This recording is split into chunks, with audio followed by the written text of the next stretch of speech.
All right. Hello, hello for all folks that can see us and hear us in the group. Oh, it looks like we got captions too. Wonderful.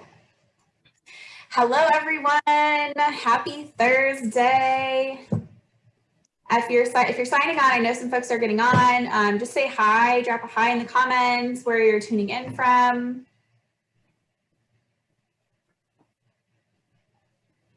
Well, now we're both in Florida, so that's fun. Yeah, we're both in Florida. So exciting. I want to make sure your screen is popping up when you're talking. Yep, perfect. Okay, great. Okay. All right, yeah, so we can go ahead and we'll just jump on in. So hello, everyone. Thank you so much for joining us tonight. This is another one of our guest speaker series. I'm so excited to have Catharine with us today. Yay, Catharine's gonna tell us all about her and her magic. She's amazing. She's one of my fellow masterminder, coaches, friends, colleagues, and so I'm so excited. I always learn something and feel so inspired when she gets on and does her thing. So I'm so excited to be able to share that with everybody else. And so, as you know, this is part of our guest speaker series where I try to bring folks on pretty regularly and just hear from them, hear about their life and their work and how they're pursuing their bigger, braver life, because that's what we're here. So really excited to kick this off. So we are here to talk about all things abundance. So Catharine, again, thanks for being here. And please tell us all about you and what you got going on in your circle. Yeah. I'm so happy to be here. I love you, Angela. You're amazing. So happy to have you as a colleague and friend. A little bit on my background. So I'm a therapist turned coach, and I work with female founders to unlock the abundant woman within and to make fuck you money. So really about getting more equity in the hands of women and kind of, even on a larger scale, like shifting the global economy. But of course, my impact is, one-on-one with women. So that's really the bulk of my coaching work. Yes, thank you. And I'd love to start off with a question. I have other follow-up questions, but I love to start off the question of, if you want to share what steps you've taken, a story, or just what inspired you to live a bigger, braver life. It's a great question. I think so many things, but I think growing up and kind of being surrounded by scarcity, but not really having a name to put on it, people kind of living smaller, shrinking themselves, right? I think that's another way of saying scarcity, right? Like not living in your fullest potential. And I saw that a lot growing up, and I couldn't put words to it. And I think it always kind of gave me that drive to want to be different and to want to kind of stand out and live my life differently. And I've even had chats with my mom recently about things I've said to her, even when I was like 5, 6, and 7, that really, it's really fascinating looking back, that kind of embody my mindset. Like even at a really young age, she was like, when you were little, you told me if you got divorced, you would just find a new man, it'd be fine. You just move on to the next one, and I'm like laughing my ass off. Like, I don't remember saying this. Or she said, you said you'd like live in a valley full of purple flowers and you'd be nothing like me. Like I said that to my mother at like 6 years old. So blamed it. I think I just kind of always knew something was different, and I didn't know what that would look like. And that kind of evolved over time. But I think just kind of embodying that spirit of wanting something bigger, and having a bigger impact, like whatever that looks like. And so I think I've always kind of had that kernel of belief in me, and it's just changed and evolved over time.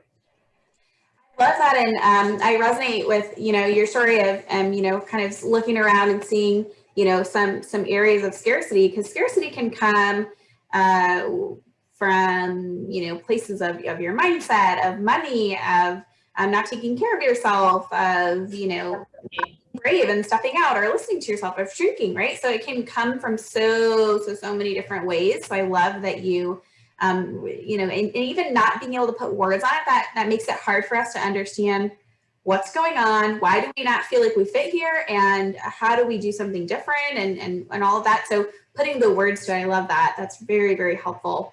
I want to know more about, I think your spirit, though, when you said that story about, this is what I claimed when I was young, I could definitely see that happening.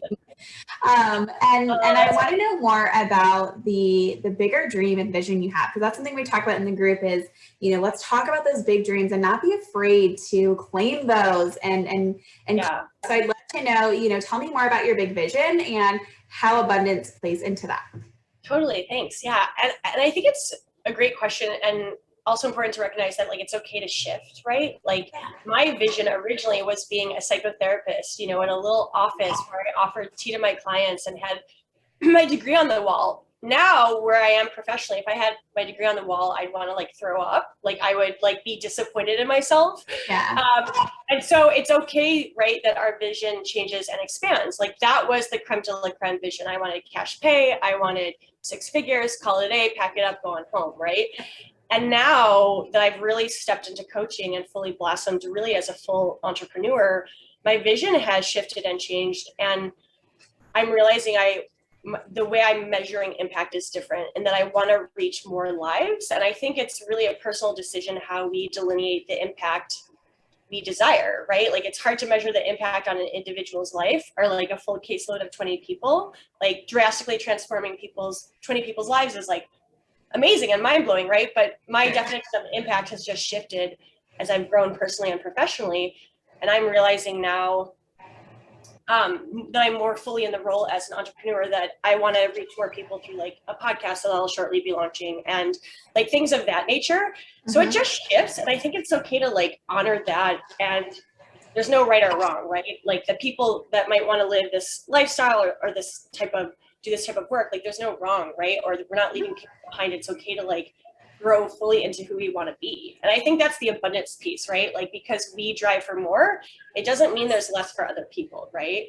And I think sometimes as women, we can kind of like, it's like view life or business as like a piece of pie. Like if I get a slice, well, then there's less for her. And that's just not true. And I think abundance is so core in kind of smashing that belief.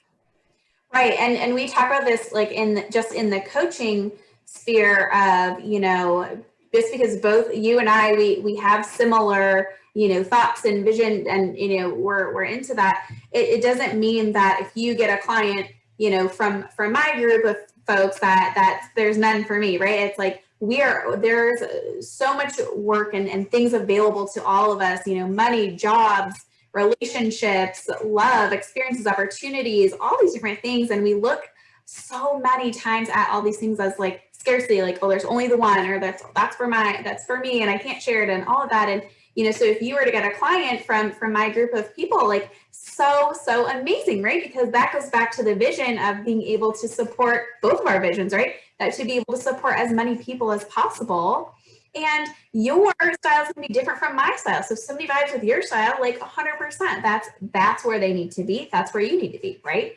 So I love that you said that, because I think especially as women, we get in that scarcity trap, and, people, just kind of can get lost in that. Yeah. And it's very oppressive and overwhelming and scary. Totally. And I think it makes sense, right? Like, I think the way we're socialized as women, it's like in competition for, historically for men, right? Like marriage as a form of like property in a sense, right? And like literally an economic exchange, historically speaking, right? Like that's primarily driven, and then that extends to every other facet of life. So of course, we're like, women are drenching in scarcity because we're socialized that way, because like the patriarchy, like it's society is built that way. Our culture is built that way, right? So stepping outside of that is totally, in my eyes, like the definition of a bigger, braver life. Because you're saying like, fuck it, I'm doing life a different way. I can embrace these women around me. Like we don't have to live in competition. And actually that's when all of, we can thrive individually and collectively. Yes, preach that. Also, your sweet pup's walking around. Would you like to? Sorry, I hope she's not too much of a distraction. No, she's great. We love pups. Introduce her. Yes. Here. Oh, she's shy now. I guess she's camera shy. Okay, that's okay. Oh, her little face is popping up. She's back there. Yeah, and I think as you were talking, one thing that came to mind for me is I think one of the things about abundance that's really profound and like kind of a deeper layer that we don't always think about, because I think abundance, it's like, oh, material wealth or like flashy things or like, right? But I really think at the heart of it is internal validation, right? Because when we're in scarcity, we feel powerless. We feel out of control. We do anything for external validation, right? Right. What is landing a man? What is getting proposed to? What is having a 7-figure business? They're all forms of external validation. So when we're in scarcity, we're driven for external validation, which is kind of soul sucking. But when we're in abundance, we're I have options, right? It's literally the definition of having options, plentiful options, whether that's in dating or business or friendship or whatever that looks like in any facet of life, right? And I think that is driven by having internal validation. You're not seeking your value and worth in the eyes of other people, things, whether that's assets that are tangible or people. I love that. And thank you for saying that. Yes. So as I'm speaking to, you know, the message that I want to share with women, my movement, it is really focused on, you know, being that intuitive leader. So leading yourself to success by looking in and canceling out the noise, shutting down the noise, right? And I literally just a few hours ago had the same conversation of, you know, there's so many distractions, there's so many external pieces, there's so many, right, like so much strife, like all this stuff is going on, which is a distraction from your own, you know, intuition, really being able to trust yourself and know that you're going to be making those decisions. And I mean, that's how this like society thrives, right? Is selling you that, you know, doubt and selling you stuff that you don't need. And oh God, yeah. You're right though. They sell doubt. You're right though. That's yeah. Yeah, right. Like think about like, you know, the diet, beauty industry, blah, blah, whatever. But anyway, I can talk about that forever. But yeah, I think, yeah, Alyssa just popped on and said scarcity versus inner validation, 100%. Yeah, it's literally, it feels like opposites. And it's so important for us to be our own compass because we can get lost in other people's stuff, right? If we're in a relationship or if we're in a business or if we're, you know, all these different things can get, you know, we can just really lose ourselves. And that's where we run into trouble, right? Burnout, you know, unfulfilled relationships that we're not happy in, hating ourselves, right? Because we're feeling confused, right? All these different things come from, you know, that not listening to that inner voice. So thank you for bringing that up. I'm so glad you said that. As we're talking about that relationship between abundance and material things, I want you to speak more to the messaging of the fuck you money, because I love that. And tell me more about what that is and how we balance that internal, you know, abundance with that. That's a great question because that is kind of like a zinger headline, right? And I think some of the richness of the concept can get lost in it. So I think part of the make fuck you money, it's about like reclaiming the word because it's a male dominant phrase, right? It's really heavily used in finance, on Wall Street, et cetera. Yes. And I think oftentimes as women, even women in business who can be really bold and powerful, like we almost like dip our toe in the water, right? I think sometimes we hear things around freedom funds or like, I don't know, I've heard just other phrases that are a little bit like softer around these words. And so I kind of just wanted to reclaim the phrase and like rework it because I think it can be really powerful. It's almost like, you know, taking up space in finance and business unapologetically is really what it is. It's almost like using that tagline is actually mirroring what I do with women in coaching. I empower them to take up space, right? So if my messaging isn't reflecting that, like I'm not talking about freedom funds, you know, I find that really boring, you know, that's just me. I'm just being real. But so, you know, and of course, like, you know, for women who are really trying to get big ventures off the ground, sometimes that takes millions and millions and millions of dollars in funding, right? So we are talking about fuck you money. We're not talking about freedom funds. And it's really about, again, not the fact that one woman or venture gets funding, but again, like having that shift the economy really to benefit all women. So I'm pretty unapologetic about that. And I think, it's interesting. It's been very polarizing, which is great because I want to be polarizing. And I think, you know, it's been interesting because I think even when I jumped into coaching, right, like it's so much more sales driven than even therapy. It's a very different thing. And so like making the ask originally was something that was challenging for me. And it was actually really nice because I had a few women who are like, no, I'm so glad you're pitching your services. Like, do it all day. Like, I fucking love when women just like hit me up and are like, buy my shit, buy it. Right. Right. You need it. Like, you know what I mean? And, and of course there's like sleazy sales, but there's also an edge where women aren't even making the ask. Right. Mm-hmm. And so I think being that bold and kind of in your face really is what I'm embodying and helping women do, you know, and I'm okay if it kind of ruffles feathers and doesn't always sit well with people, because I think the fact of the matter is we're judged whether we shrink or whether we shine. So you might as well fucking shine. Yes. I love that. I mean, you know what I mean? Like, there's always that like person who's going to judge you from high school, no matter what you're doing. Like, so right. like, right. Like, I mean, I know that's a very simplistic example, but it still stands. And so I think, yeah. So. And I think ruffling feathers and being bold as a woman and claiming that success for other women, as we look back on history and how we've been, told to shrink essentially, right? That is going to ruffle feathers, in some way, shape, or form, whether that's, the mindset that we've been programmed with along the way, or people that want to keep the mindset, that benefit from the mindset. So, I think that's totally, and what a good role model you are too, of being out there and saying, yes, right? Because you've got to walk the talk as well. You can't just say it, you got to do it. Right. Yeah. And it's very interesting.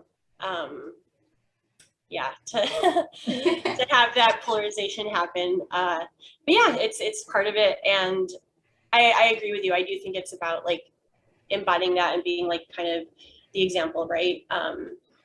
So, and I think, it's okay for women to make the ask and women to be bold in business, right? And it's like, you're not going to make money unless you're pitching your services, like right? Or like whatever business you happen to be in. So I think it's okay to just be bold about that.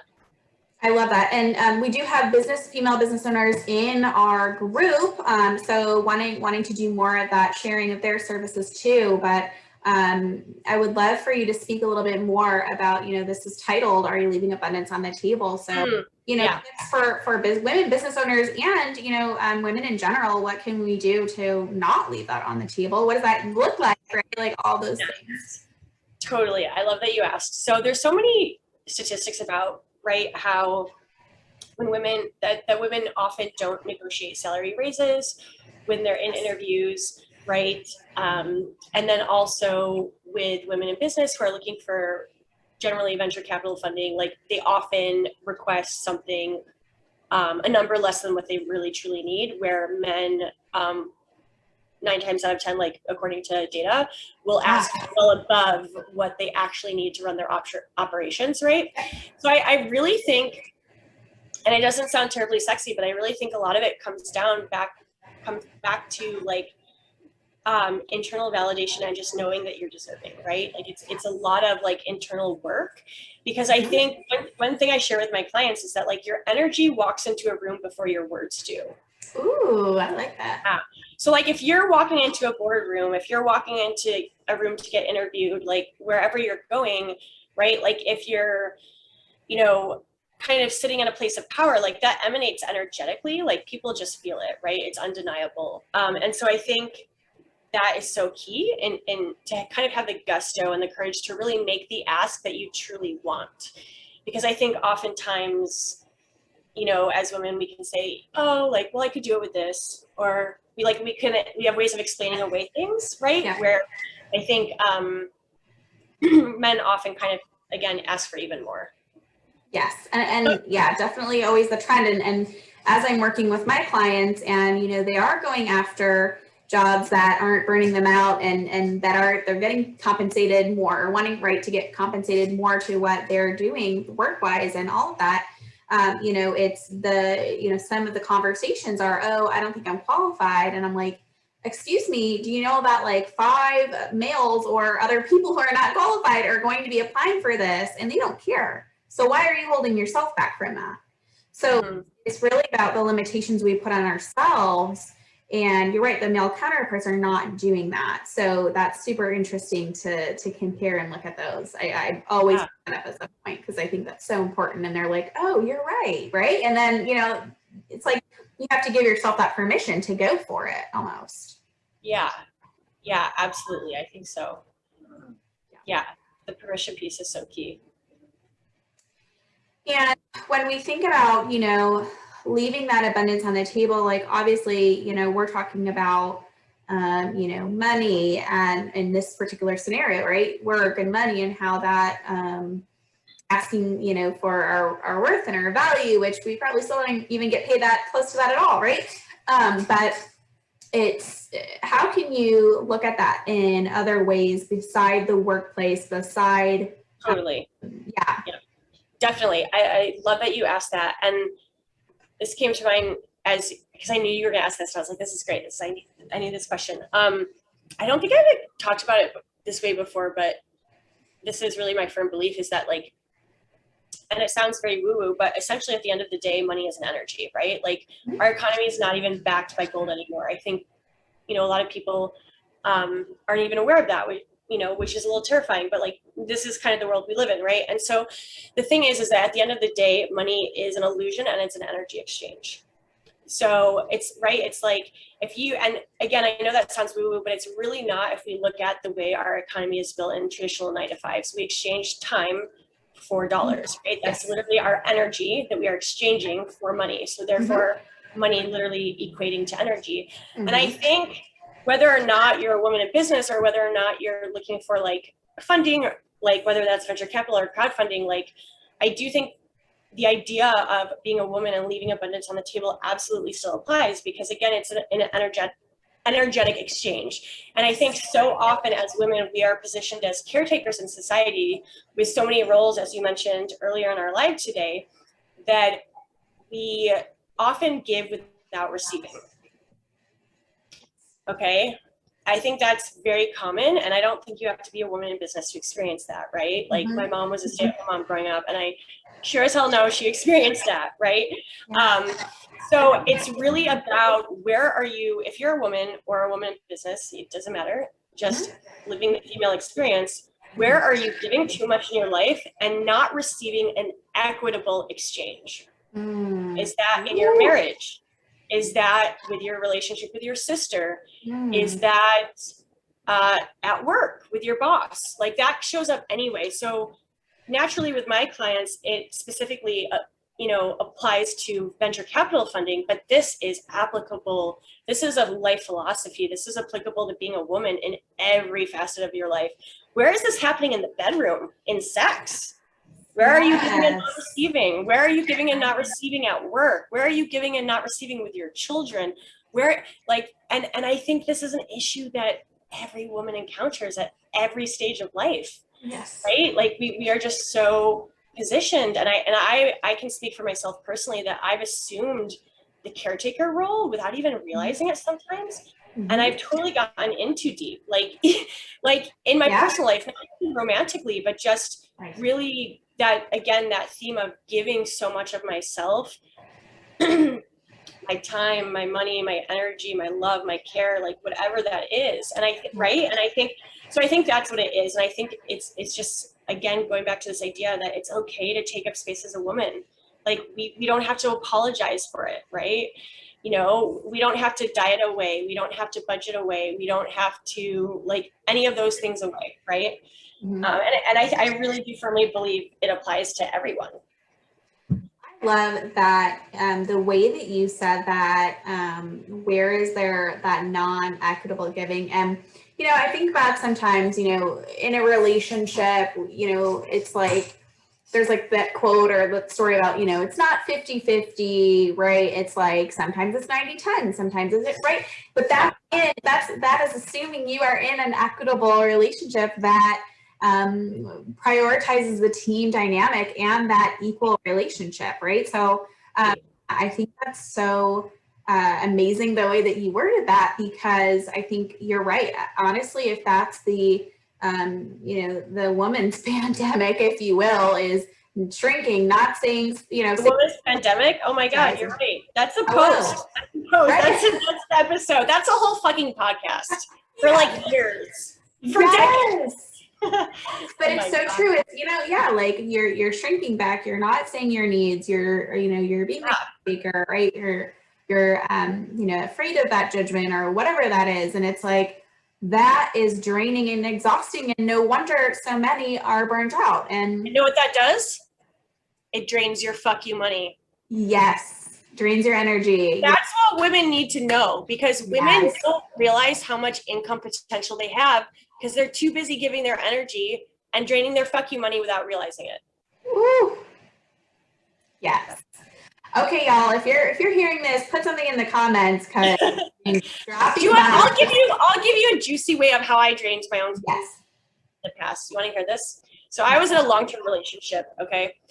And I had been doing this man's laundry for 5 years. Okay. And there was, and you know, every relationship has its pros and cons. I'm not like, you know, pooping on this person necessarily. But what I am saying though, is that, you know, at one point we were having a conversation and he's like, oh, you've been doing my laundry for 6 months. And I was just like, I was ready to like, I just couldn't. I was like, whoa. And that's what I'm saying. I mean, I can't. So I think, and then I had that moment and I was like, oh my God, why have I been doing his laundry? And then you know what I mean? Right. And here I am, like an incredibly bold, confident woman. I'm like the boldest of most women I know. Yeah. And I'm doing this man fucking laundry.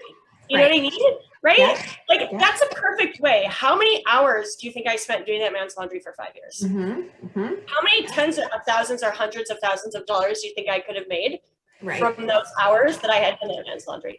Every woman in this group needs to hear this right now. Yes. I mean, literally hundreds of hours. Hundreds of hours. That's a way to drain fuck you money. Right. And I'm not saying don't do your man's laundry, but I'm saying be mindful of how you're spending your time. And with a person who's not even aware that you've been doing the laundry for 5 years. Yeah. And I think, and I think that happens to women, because I even think of, grew up with a single mom, right? And a lot, really stressed about money, and then she'd clean. And if she cleaned the house, she'd always want me to say like how great it looked. And as a teenager, I was like, it's nice, mom, like whatever, right? Yeah. Looking back now, I'm like, I want to kiss the ground she walked on. Yeah. Kiss the ground she walked on. You know what I mean? So I think that's such a great way of like, it's such a small little thing. And if you really think about the time and energy and effort it takes to do weekly laundry for 5 years, right? And how many women are doing this?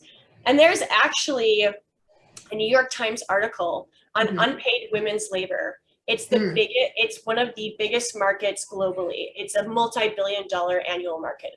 Actually, no, I think it might have said trillions. I'll have to look it up. But it was a New York Times article, and globally, for every single woman who does unpaid labor, it's like $1 trillion market. Wow. On an annual basis. Wow. That's some real stuff right there. Yeah. You blew my mind with that, and I had a question, and now I'm just I want to Google it right now because I don't want to misquote billions or trillions, but really at that point, you know, suffice it to say it's significant. It's significant. One of the biggest global markets. Oh my gosh. Yes. I hear that 100%. What was my question? I just wanted you to kind of speak to a little bit more. Oh, I know what it was. You know, we talk about, you know, it's so easy to, and, you know, I still find myself doing this of relating that like dollar per hour situation. And so, because it's not just dollars for you showing up and just standing there, it's dollars for, like you were saying, your emotions, your, right? Like so many other things. So how do we shift away from that dollar per hour mindset? Yeah, that's a great question. I used to be so entrenched in that mindset. I think it's really kind of beaten into you when you're in the mental health field, like for obvious reasons. I think as any service provider, attorneys, doctors, right? It's like everything's billed hourly. It's just the way it's done. So I think it can be challenging to step outside of that. But I think for anyone, sorry, my dog's moaning. She's like, pet me. But for anyone in here who's listening, what I can say is that you can make that mindset shift more rapidly than you might anticipate. Because if I think even just 2 or 3 years ago, I was very entrenched in that mindset. So that's the good news, that it can shift really rapidly if you would like it to.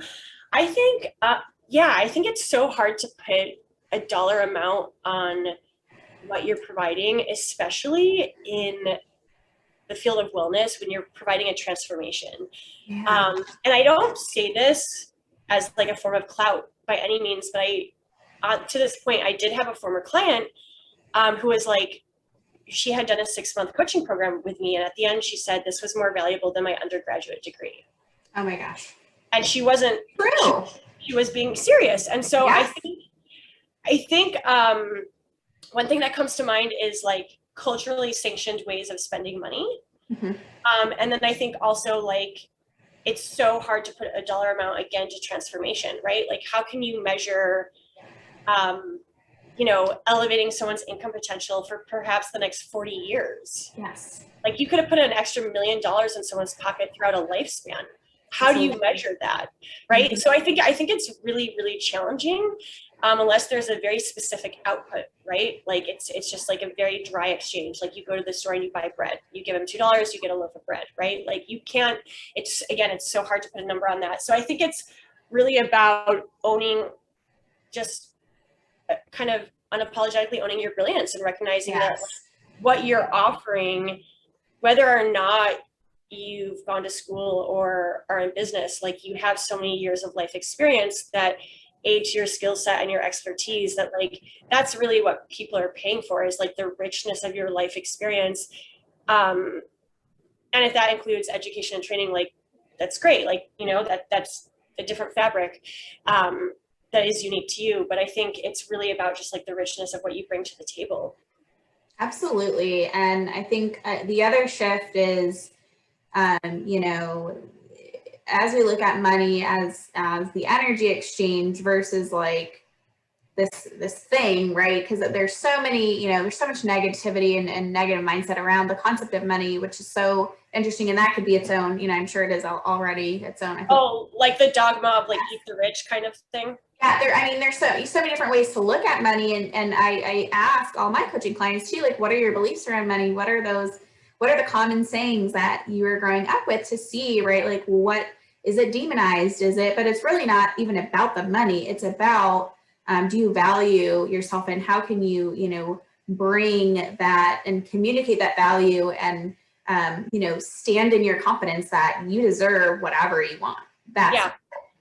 Yeah. And I think this might be a way to think about it that could be potentially easier for people to wrap their heads around, is that it's almost like a disservice to other women. Like under the lens of women in business, if you're not really charging what you feel you're worth or what your years of experience or expertise really reflects, that it's not even about you. It's actually just a disservice to other women. Mm-hmm. Because, if we all shrink, then that's women shrinking globally, then we're not getting anywhere, right? Like, and, again, I think there's this idea of like, you can't become what you can't see. I don't always believe that, but I think it's very true in terms of role models, in terms of diversity, sure, et cetera. And so I think, if you see another woman like really standing in her power and charging unapologetically what she feels like she's worth and she's getting it, you might be like, oh shit, I can do that too, right? So it actually kind of like raises the collective conscious. Like, I don't think there's anything wrong in that. And I think oftentimes, this is something I often heard from a lot of former colleagues who are therapists, who are really lovely, but had a lot of really profound money blocks. Yeah. And I think it's really prevalent in the mental health field, or at least that's what I experienced. And a lot of brittleness around other clinicians charging more money. And I think really at the end of the day, that's a reflection of your own internal work. It has nothing to do with really the ethics or what's right or wrong around charge, fee, and value. It's really about how you feel about yourself. Absolutely. And I think, again, people demonize, like charging high prices and things like that. And, there might be a scarcity or a lack mindset. And also, again, not really looking at it from the lens of value and transformation versus, the dollar per hour situation again. Right. And I think it's also too, like what's culturally sanctioned, right? It's Sure. like, you know, if you told somebody you spent $30,000 on an education versus I spent $30,000 on a coach, you're going to get two really different responses. Yeah, for sure. Right. And who's to say what's going to benefit you more? I think again, it's a personal decision, but I think the idea of culturally and socially sanctioned debt our like acceptance around ways in which to spend money is really fascinating. Like people going into debt for a wedding, right? Yeah. Like I don't have any judgment towards that. I'm just saying it's fascinating to me that people will jump to do that and won't necessarily like invest in their well-being. Exactly. I agree with you. And I think, you know, we see that all the time, and it's, you know, definitely something to spread more awareness about, I think, too, and like give people a perspective shift, right? Because I think, and also that you can do it differently. I think also that you can do it differently, right? If you grow up in a town where everyone puts a wedding on a credit card, you're probably going to put your wedding on a credit, right? And again, no right or wrong, but I think it's just about knowing that you can do it differently if you want. Exactly, right? The options are available. That's exactly with abundance. We have the options there available to us. Yes, totally. I love that. So I could talk to you for hours and hours and hours. I love our conversations. And I get so much out of everything that I hear from you, but I'd love to have you just kind of talk about like what projects you have going on, or how people can reach you, work with you, all of that. Oh, totally. Yeah. So thanks for asking. Oh my gosh, you can hear her. She's so funny. So I'll be launching my podcast in the next couple of months, and it's called the Abundant Playbook. So exciting. Yeah. So really, I'm actually like making it so that it's kind of like following along on like a playbook, like step by step of like how to be an abundant woman, whether in business or not, right? Because I really think it's just the theme again of like taking up space. So yeah, so that's a big project on the horizon, and I'm excited about that. And we're going to talk about some fun things like mansplaining and love it. And just a lot of fun stuff. So good. And how can people reach you, work with you if they want to see more of your stuff or get in with you? Absolutely. So my website is definitely the best spot. And I have just a contact page there, and you're welcome to follow me on social media, send me a message anywhere. I'm most active on Instagram. But my website is the best and main hub. And I know it's my brand spelled a little bit differently with the X, so maybe you can just drop it in the. I'll have you share whatever you'd like to share with the group after too. So yeah, I'd love for you to do that, and feel free, and folks can reach out, you know, however you specify. So that's super wonderful and so appreciative. And I love, you know, the insights, you know, we get talking and sharing, and you know, and that our goals are so aligned, and really having a bigger vision for women's advancement and that empowerment of themselves. And you know, we're done, right? Like we're done shrinking, we're done saying sorry, we're done not getting everything that is here for us to get. So I love that we share that, and thank you so much for being here. And folks, of course, I want you all to stay tuned for future guest speaker series. Please reach out to Catharine if you're interested in learning more from her. I can't wait for the podcast. It's going to be so exciting. Of course, you know, staying active. Yes, thank you so much. So staying active. We'll have to come to Miami. Oh, yes, of course. Yeah, I cannot wait. We're going to have so much fun. So of course, folks, you can reach out to Catharine. You can reach out to myself if you have questions about what is coaching, you know, is it for me, you know, how can this help for everybody? Yeah, it's for everyone. Right. I agree with you. Awesome. Yeah. Okay. Thank you so much. Thanks, Catharine. Have a good one. Okay. Yes. All right. Bye.